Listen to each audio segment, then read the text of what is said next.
Here's some Matthew Locke from the Duos for 2 bass viols.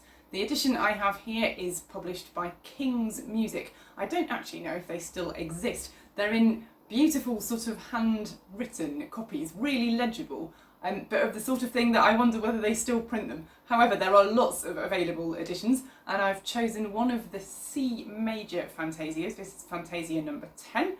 We're going to look at the bottom of the 2 parts because I've recorded a version of the top part because it's rather easier to play along to a part that starts before you than it is to play along to a part that doesn't come in until a bar and a half after you have played. So we're going to look at the bottom line. They're very similar, they've got similar issues, lots of little identical bits of imitation, so lots of the stuff that appears in the bottom part will equip you well for the top one as well. So let's have a quick look, shall we? I'm going to count this in crotchets to start with, and we're in after 2. 1, 2.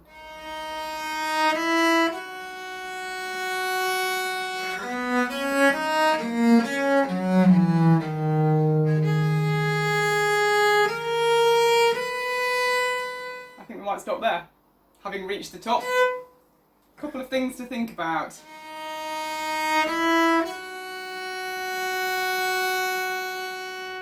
What is the most beautiful shape you can give to that long tied minim? What it cannot do is just sit there and actually come to that. Neither can the first dotted crotchet. I think it helps to think of there being 3 quavers in the first dotted crotchet, and each of them is part of the rising line that's here. So you think of 1, 2, 3, 4, 5, 6, 7, 8, 9. So the whole thing is a much longer story than 3 notes. So let's just really shape that through. Now, if we don't come away from that top G at the end of it, we're going to get a horrible crunch as we start the next set of quavers. So shape it. Come away enough so that you're going to make a good sound on the quavers that follow. If you've used too much bow, I'm telling you all the pitfalls before they happen here. Long note, loads of bow, and now we're in the most awkward bit. So you've got to do 2 things. I want a beautiful shape, but I also want a really nice sound on the quavers. So they need to not be too close to the heel, and they need to not be at the absolute height of the dynamic that you've reached in the tied minim. So, not too many things to think about. Here we go. 1, 2, 3, 4. Grow through. Relax a bit. There's just fingering wise. There's a bar, isn't there, between the E and the B. I would play the D with a 4 and reach back for the F natural. Look at this convenient open string on which to plant your first finger on the top fret. It's not as bad as it looks, that, is it? There's a really convenient way of getting there. I would then, having made it to the top, enjoy the view, and then come down.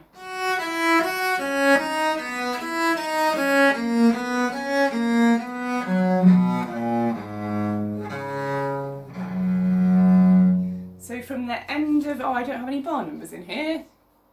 The end of bar 5, the final quaver of 5. Chordal finger this. Absolutely don't take the C off. See that coming. The C with a 3rd finger. So the G with a 2. And one of the features of writing any kind of proper duet music is that you get to play 2 roles. You get to be the melody and you also get to be the bass line. You've got to work out when it is that you're playing each character, each part, if you like. So in here, but I wonder whether from here you have become the accompaniment of what's happening at the top, to which you are just providing the accompaniment. I think you could shorten those crotchets. Don't let them stick out, but just lift them a bit. Shall we go from the final quaver of bar 5. Final quaver. 3, 4.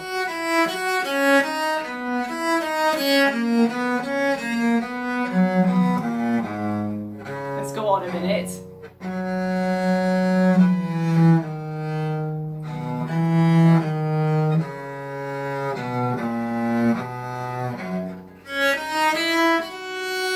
We're going to stop there a second. So after your bass notes, let's mark this as a beginning. How about tucking another back bow in here?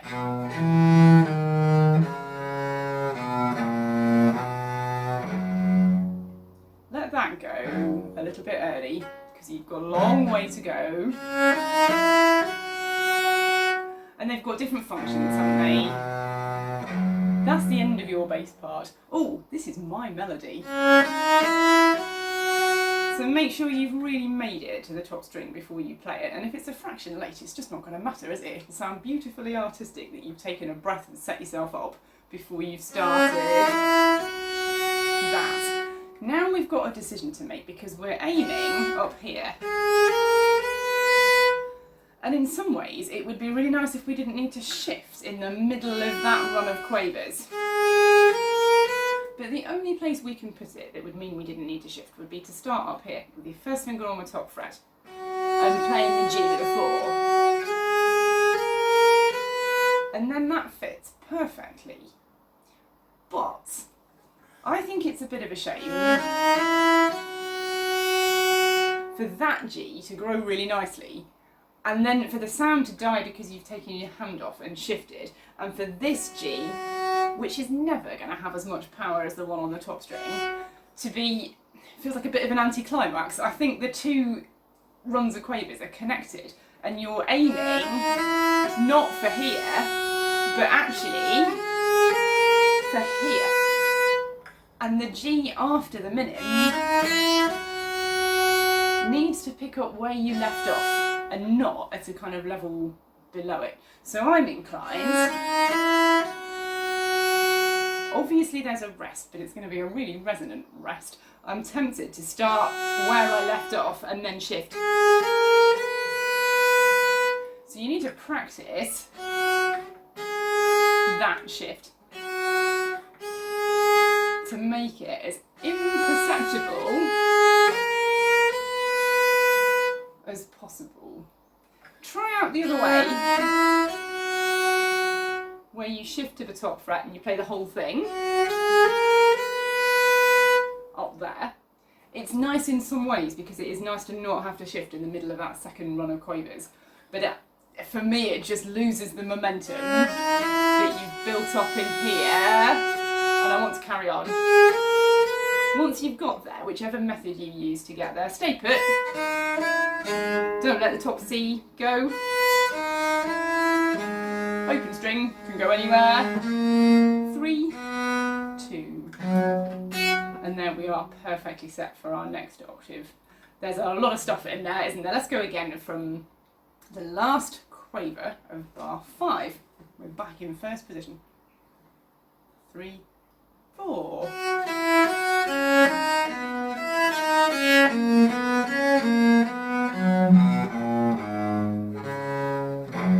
Mark this. Or the back bow.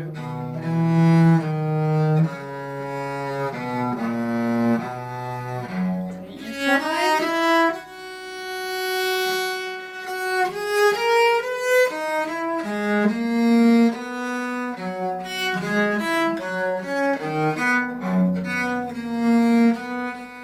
Stop there. I'm in bar 6, 7, 8, 9, 10, 11, 12, 13, 14. Bar 14, and we've got the octave. How about 3, 2, 4. Haven't gone anywhere with that C. It's such nice fingering in here. Yeah, beautifully resonant octave. Beautifully resonant 7th. I like this D stopped. It's just there's a bit of a long way to go to the top string. And that's everything very nicely. Should we just play that bar? This is 14, 3, 4.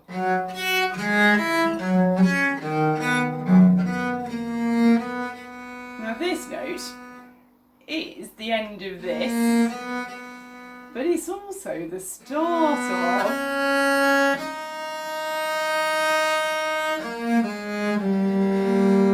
so, got a dual function.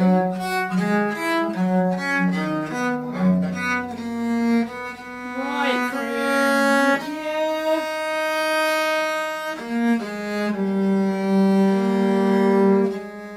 This note is risky. After the double stop, that's the thing, and this is the resolution, and it needs to be really gentle, but it comes on a forward bow. I thought about solving that by slurring the two quavers before it, but for all sorts of other reasons I'm not sure that's a good solution. So just float, absolutely float the bow over that so that you're ready to play the top.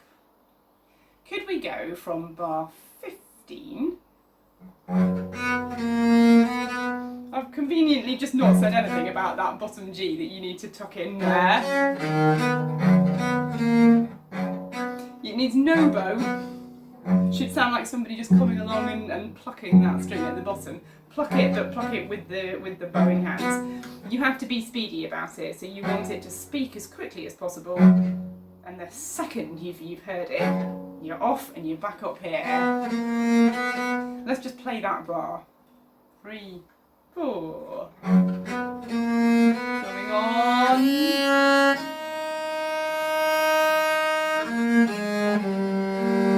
Float this, and then mark the top of this. How about coming down? Two choices there. Coming down because it's quite a nice shape for that next bit, or to think, well, actually the phrase does that and then does this in answer. So I want the whole of the first one in one position and then I'll make the shift, or come down on the 4. That's my preference, I think. I just like the top string sound. You have to be very careful you don't hear. It's not very elegant.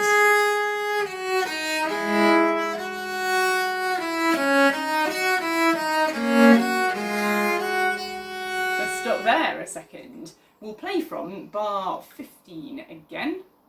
Choose your fingering in 17 and 18. I'm going to go with the 4, 4. This is bar 15, 3, 4.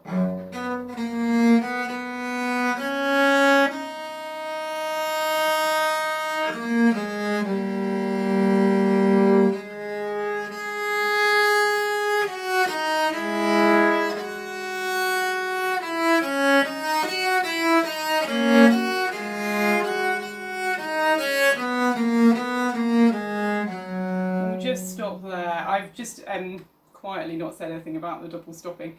The thing about double stopping,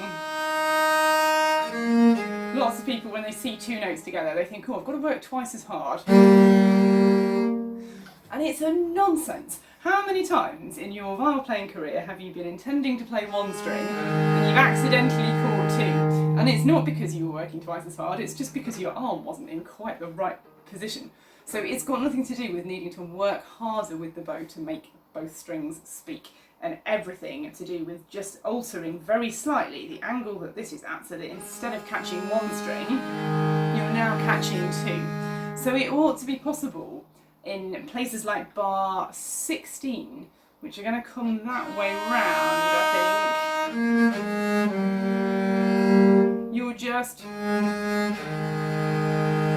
That's what the bow's doing, isn't it, for the last 2 quavers that are on the A string. And then it's just adding the E string in, so we don't get a kind of hammering on the double stop. It's that way round.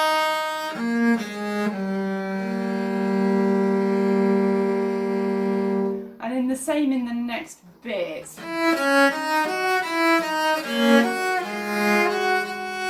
You're just catching there,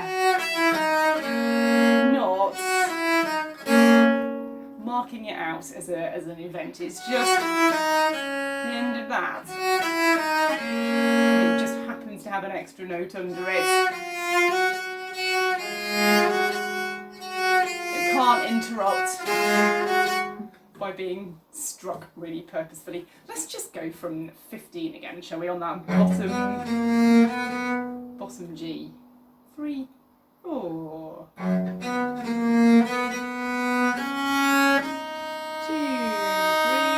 3, gently.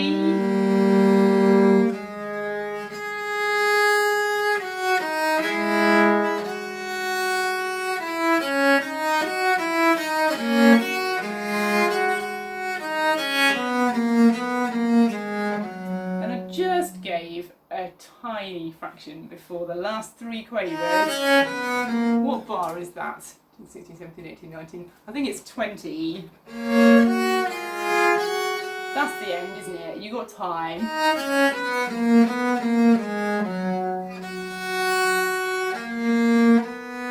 And it goes to there.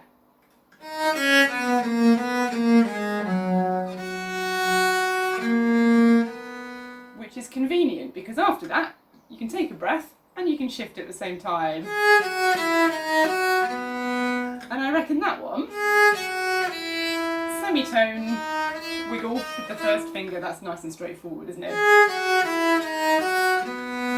Chordal finger this. And then you've got plenty of fingers left. Isn't that a mad line?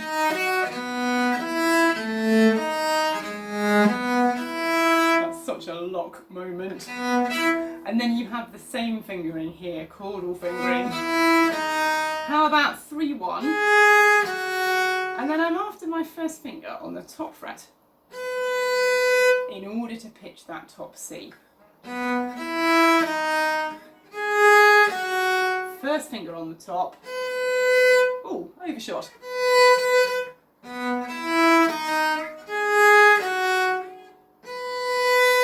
Doing too much 7-string bass playing, it's much further away on there. Having got there, you could bar. I just can't do it. I get such a rubbish sound on one or other of those notes. I would use the 4 as a guide and bring my third finger up behind it to play the G and then move it back. Open D string. Oh look, no hands.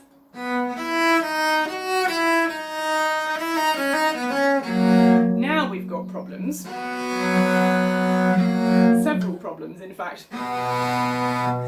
First problem being we're double stopping. Just the same rules apply. Don't hammer it. The additional problem is that you've got 2 separate parts being written in the penultimate bar, but you've only got 1 bow. And it's not possible to play different rhythms on different strings with 1 bow. You can play different rhythms with your fingers. So you can keep a note going steady in one part and you can change pitch with the other. But what you can't do is bow different rhythms simultaneously. So we've got a problem in the penultimate bar because the G is meant to sound all the way through but not be re-struck. But the top part is meant to have that rhythm bowed out. So you've got options. One is to slur the whole lot. For me, that misses the rhythmic drive of having the second beat as the dissonant chord with that resolves and takes us there. You lose that. If you slur it, it just doesn't mark it enough for me. So I would change bow and I would spell out the rhythm of the top part and just resound the G at the bottom. The alternative is that you leave the G to ring, you change bow on the C, and you just let the resonance of the G carry on through the bar and you don't resound it. You could resound it at the end to set up that at the bottom. Lots of that just comes down to personal taste. I'm going to bow everything, and then you've got no choice about where to take this. The C string has to be the C string, and the octave C above it is just over the top fret on the E string. Doesn't matter what finger you use, what it does matter is that you put something on the top fret. So you can put your third finger there and play the C with a 4. You can put your second finger there and play the C with a 3. You can put your first finger there and play the C with a 2. It doesn't matter. But what matters is that you're not aiming for a C that is just somewhere kind of vaguely somewhere-ish just over the top fret, approximately, well, sort of maybe there. If you put something on the top fret, you've got much more chance of finding that in tune. Shall we just practice the last 2 bars? I think it's okay to have a bit of a gap. In fact, there's no choice, is there? And the top part is going to cover it nicely for you. And I don't know about you, but when I'm playing that chord, the G and B together, I can see, and if I touch it, I can feel the G open string resonating. My bow's nowhere near it. I'm not playing that string at all. But it's going like mad. The resonance of that string is just sounding. So somehow it kind of covers your shift by the fact that that string is providing some kind of resonance. So don't worry about feeling as though there's a huge hole there.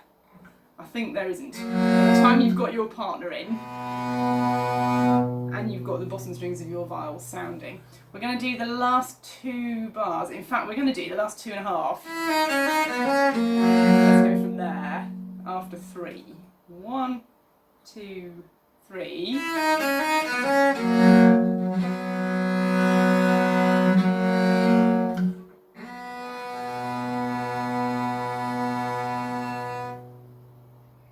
You could practice just finding that elegantly. You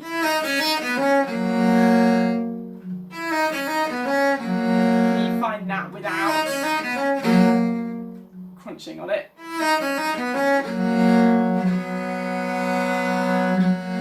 And then you could practice going and finding that final chord. Shall we do from bar 24, halfway through bar 24 after the quaver rest? 1, 2, 3. Bring your 3 up.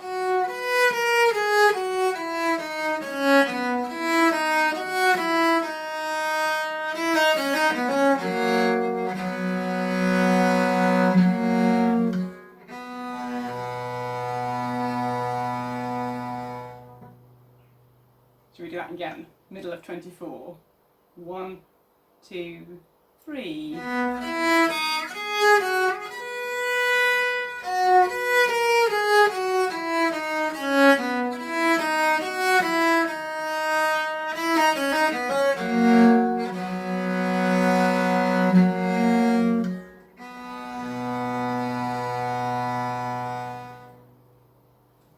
Let's go back a bit to the end of bar 20, the last 3 quavers.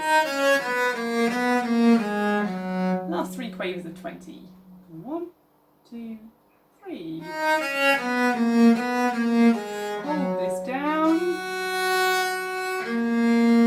Oh, I should have said, tuck another back bow in here.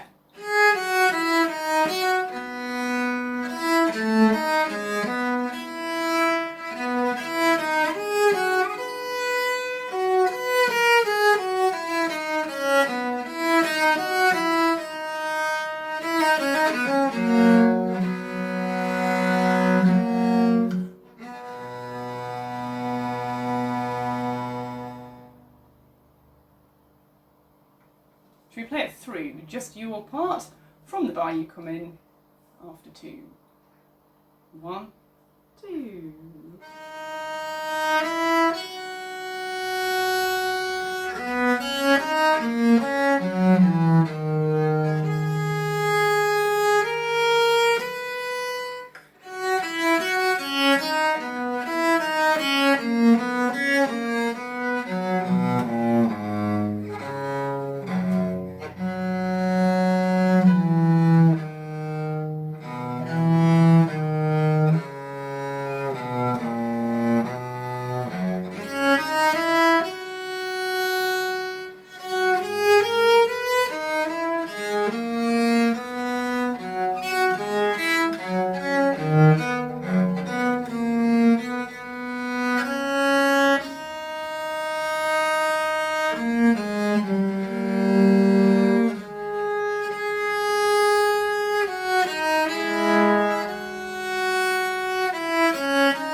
So I've recorded the other part for you. Let's put them together.